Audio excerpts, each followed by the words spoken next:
Good morning. So there's quite a bit to go over today. Remember that if you haven't done yesterday's homework, then don't even try to attempt today's homework because it builds off of yesterday.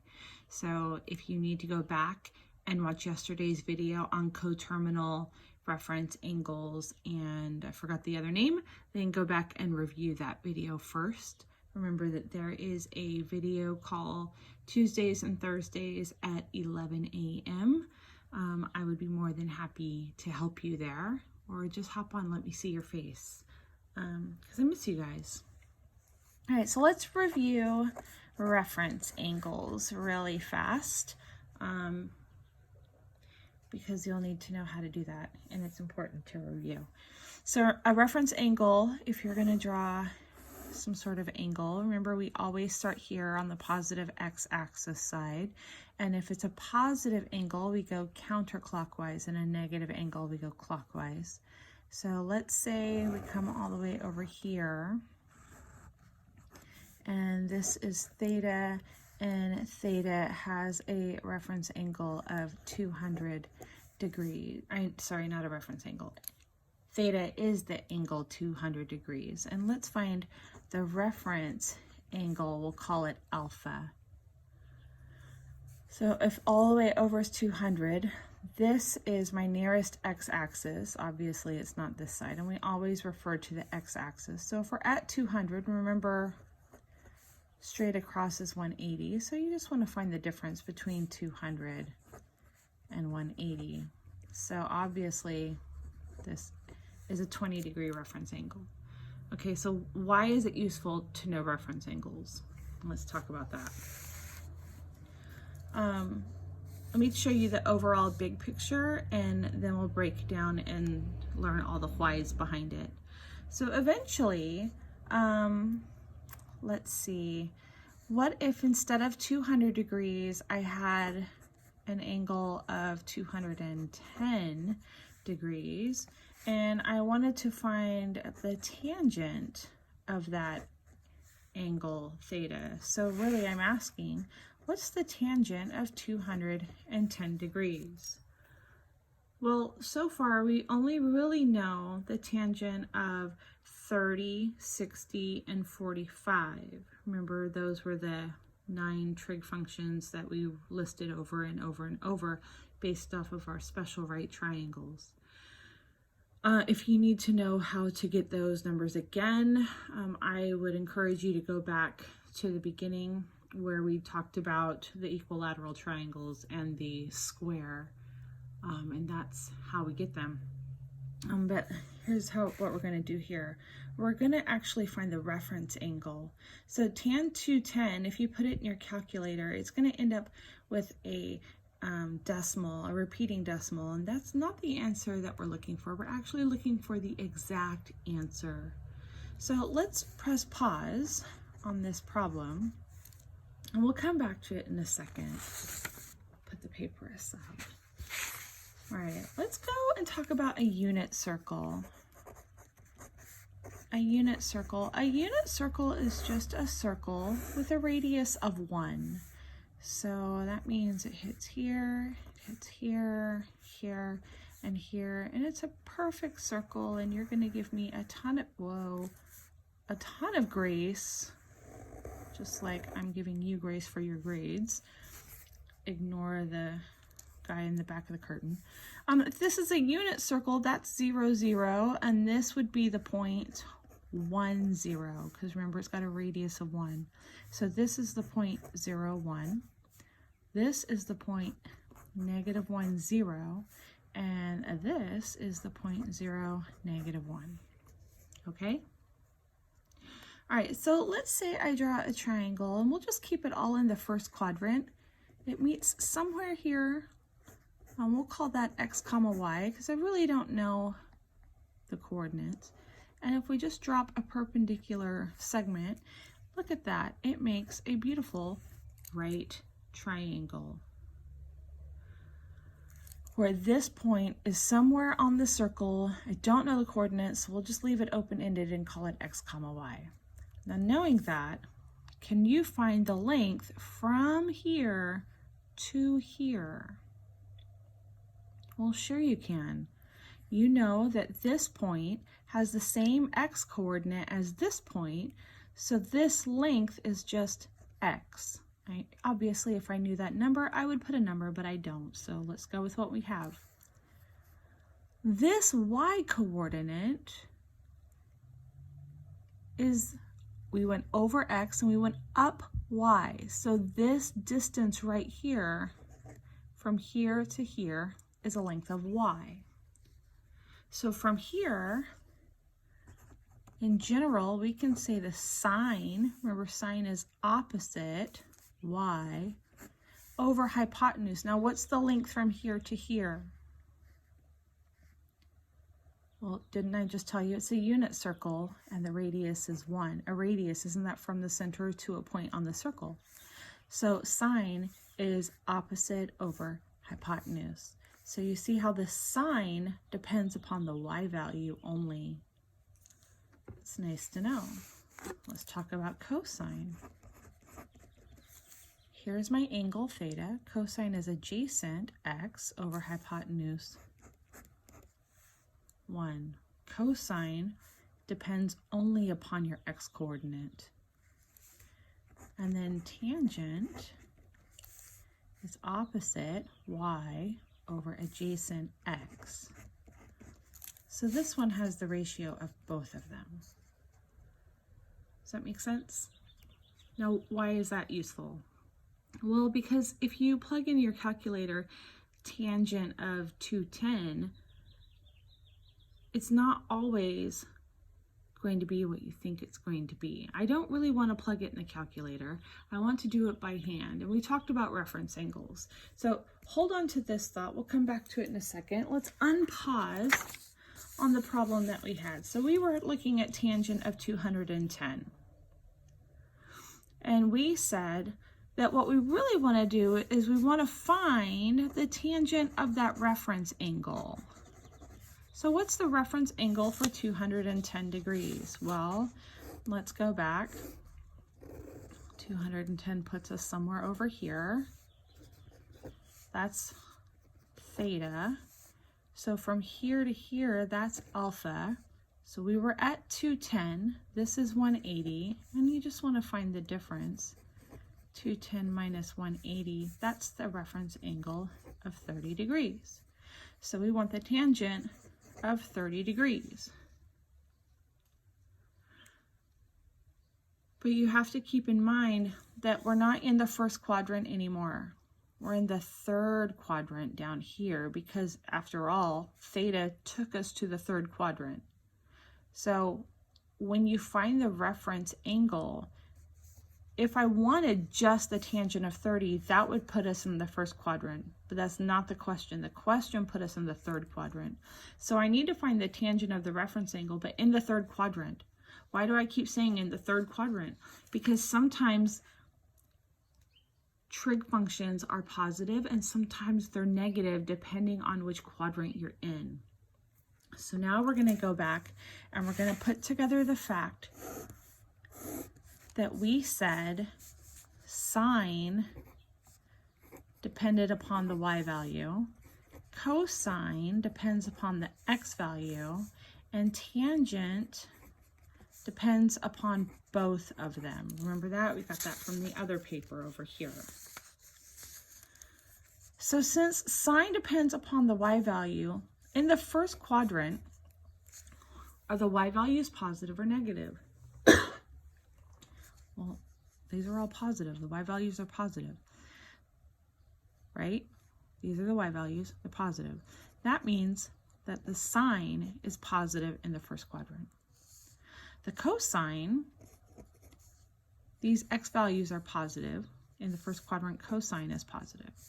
And tangent, you think about just a division problem here. A positive divided by a positive is a positive. So all 6 trig functions, I say 6 because remember when you take the reciprocal, the sign doesn't change. So all 6 trig functions are all positive in the first quadrant. So we say A for all positive. All positive. Let's talk about the second quadrant. the sine. The sine is the y values, and y values are positive over here. Cosine is the x values, but all these x values are negative. And tangent, remember, you're just going to divide. A positive divided by a negative is a negative. There's only two, sine and cosecant. So for the sake of trying to keep it simple, we'll just say sine is positive, but you'll know its reciprocal form is also positive. So the only one positive in the second quadrant is sine.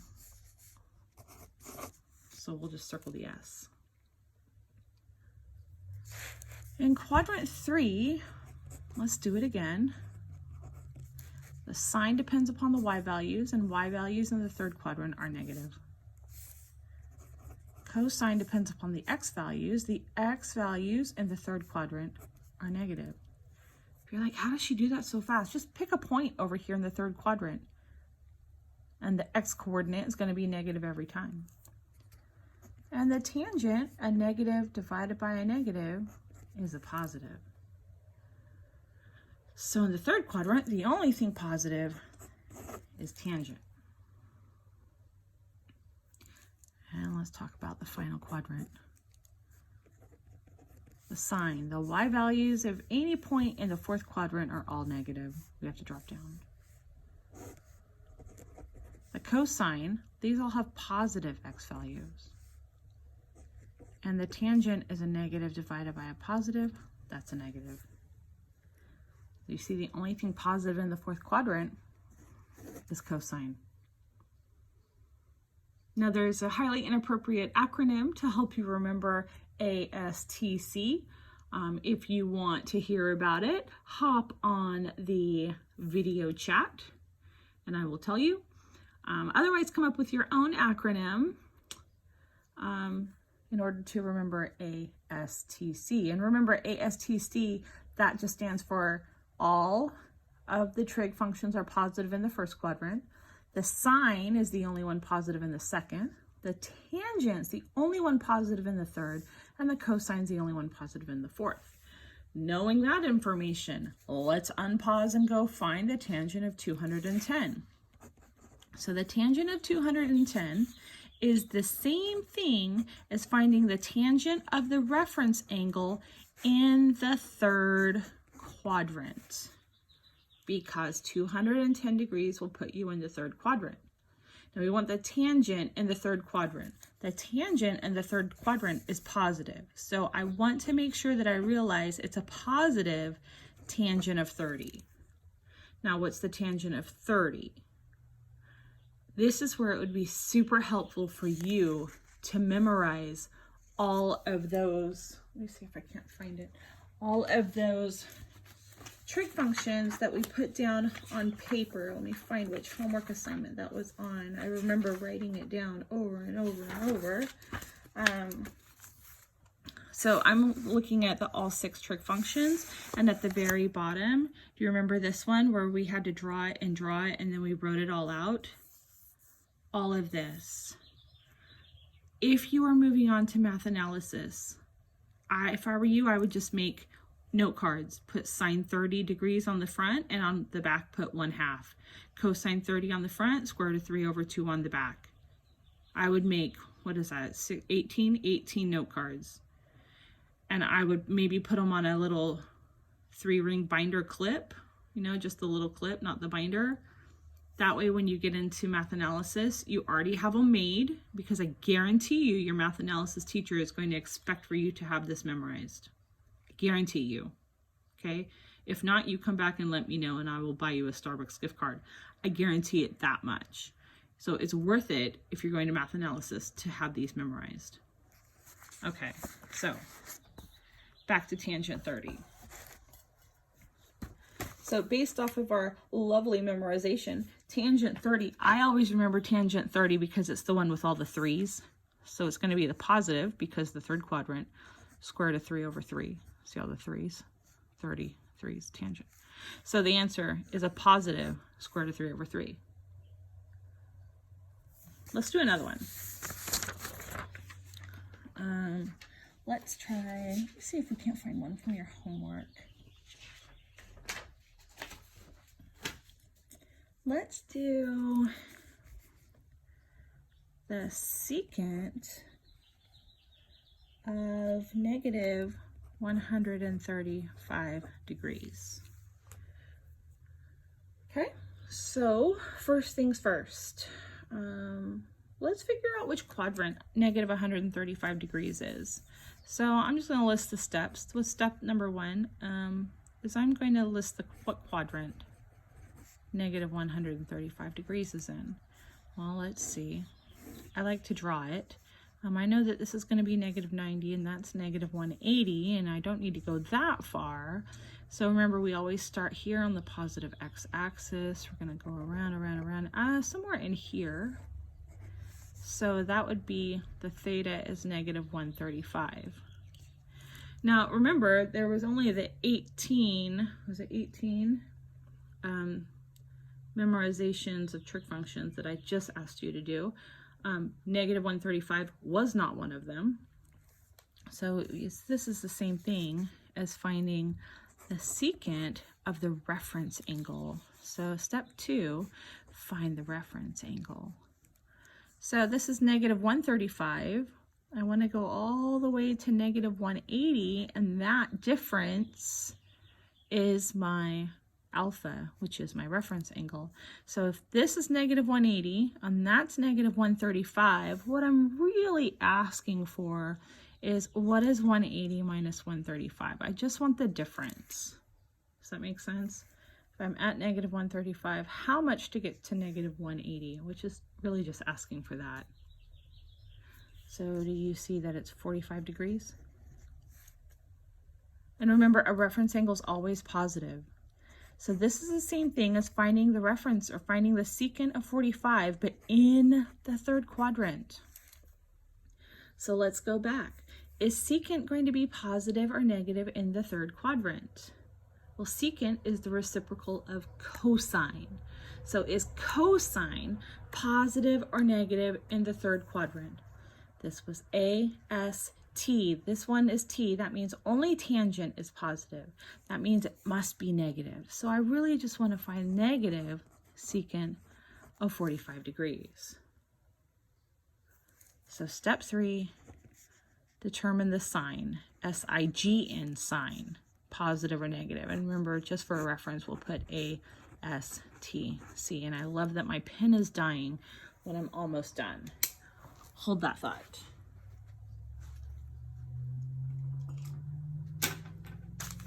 We'll just finish with one of these that I swiped from school.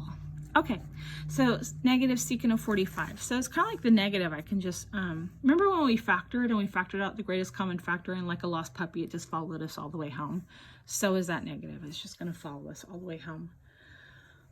So in your mind, you're thinking secant. Oh, secant, that's the same thing as 1 over cosine. So what's the cosine of 45 degrees? Do you remember that? If you don't, then you really need to go ahead and find that all 6 trig functions and start to memorizing. Cosine of 45 degrees is square root of 2 over 2. So I want to flip it. Square root of 2 over 2, but flip it because we are talking about the reciprocal. But remember, you can't leave it like that. You have to rationalize the denominator. So the answer is going to be negative. I'm going to put it way over here. Multiply across will get you negative 2 square roots of 2 over 4. But then that will reduce. So the answer is negative square root of 2 over 2. Interesting. Okay, so that's how you do today's homework. I hope that was helpful. Remember to hit me up on a video call. Otherwise, I hope you guys have a great Thursday. Be looking forward to, I hope you will be looking forward to the Therapy Thursday video that will come out later today. All right, have a great one.